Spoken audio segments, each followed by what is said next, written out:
के कृष्ण पक्ष षष्ठी को यह पर्व भगवान श्री कृष्ण के ज्येष्ठ भ्राता श्री बलराम जी के जन्मोत्सव के रूप में मनाया जाता है।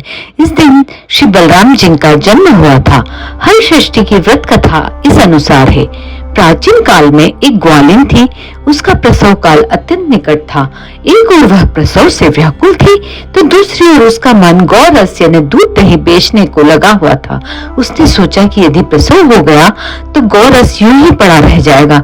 यह सोचकर उसने दूध दही के घड़े सिर पर रखे और बेचने के लिए चल दी, किंतु कुछ दूर पहुंचने पर वह बच्चे को वहीं छोड़कर पास के गांव में दूध दही बेचने चली गई। संयोग से उस दिन हल छठ थी।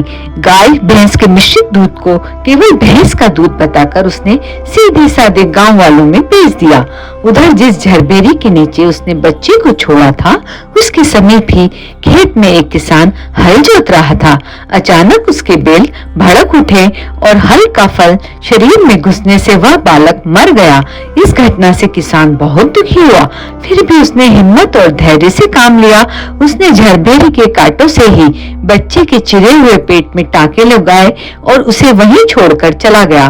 कुछ देर बाद ग्वालिन दूध बेचकर वहां आई। बच्चे की ऐसी दशा उसे समझते देर न लगी। यह सब उसके पाप की ही सजा है। वह सोचने लगी, यदि मैंने झूठ बोलकर गाय का दूध न बेचा होता और गांव की स्त्रियों का धर्म भ्रष्ट न किया होता तो मेरे बच्चे की यह दशा न होती। अतः मुझे लौटकर सब गांव वालों को यह बात बता देना चाहिए और प्रायश्चित करना चाहिए। ऐसा निश्चय कर वह उस गांव में पहुंची जहां उसने दूध दही बेचा था। वह गली गली घूमकर अपनी करतूत और उसके फलस्वरूप मिले दंड को बखान करने लगी। तब स्त्रियों ने स्वधर्म रक्षार्थ और उस पर रहम खाकर उसे क्षमा किया और आशीर्वाद दिया। बहुत सी स्त्रियों द्वारा आशीर्वाद लेकर जब वह पुनः झरबेरी के नीचे पहुंची तो देखकर आश्चर्यचकित रह गई। वहां उसका पुत्र जीवित अवस्था में पड़ा था। तभी उसने स्वार्थ के लिए झूठ बोलने को ब्रह्म हत्या के समान समझा और कभी न झूठ बोलने का प्रण लिया।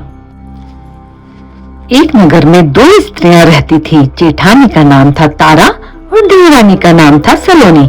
सलोनी सदाचारिणी, सुशील और दयालु थी। तारा दुष्टा थी। एक बार दोनों ने हल छठ का व्रत किया।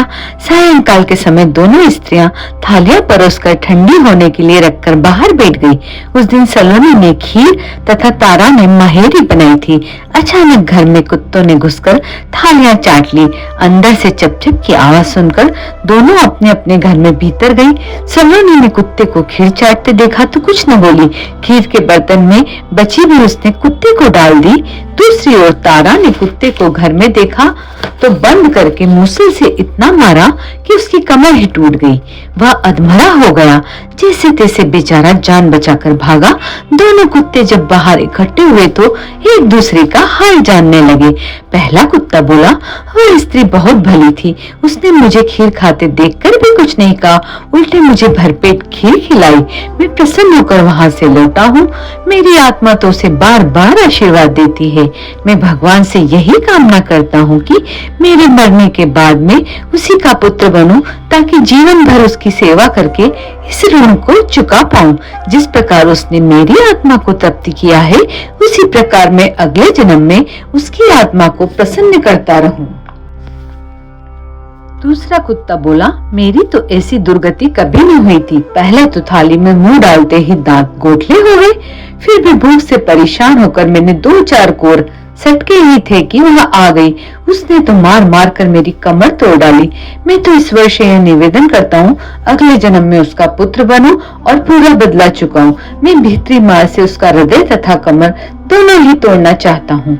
देवलोक से दूसरा कुत्ता मर गया और उसी स्त्री का पुत्र होकर जन्मा।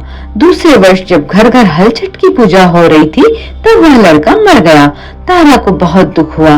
तब क्या हो सकता था, भविष्य में प्रतिवर्ष उसके लड़का होता और हल छठ के दिन मर जाता।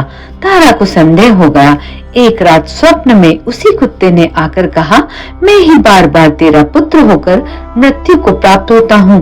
तूने मेरे साथ जो व्यवहार किया था मैं उसी का बदला चुका रहा हूँ। तब तारा के पूछने पर उसने बताया कि अब हल छठ के व्रत से हल जूता हुआ फल तथा अन्न न खाना, गाय का दूध दही न खाना, होली को भुनी हुई बाल, होली की धूल आदि हल छठ को पूजा में चढ़ाना, तब कहीं मैं तेरे घर जीवित रहूंगा। पूजा के समय यही तारक गण छिटके तो तू समझना कि अब मैं यहाँ जीवित रहूंगा। तारा ने वैसा ही किया, उसके बच्चे जीने लगे। तब से इस व्रत का प्रचलन बढ़ गया और हल छठ का व्रत प्रतिवर्ष किया जाने लगा।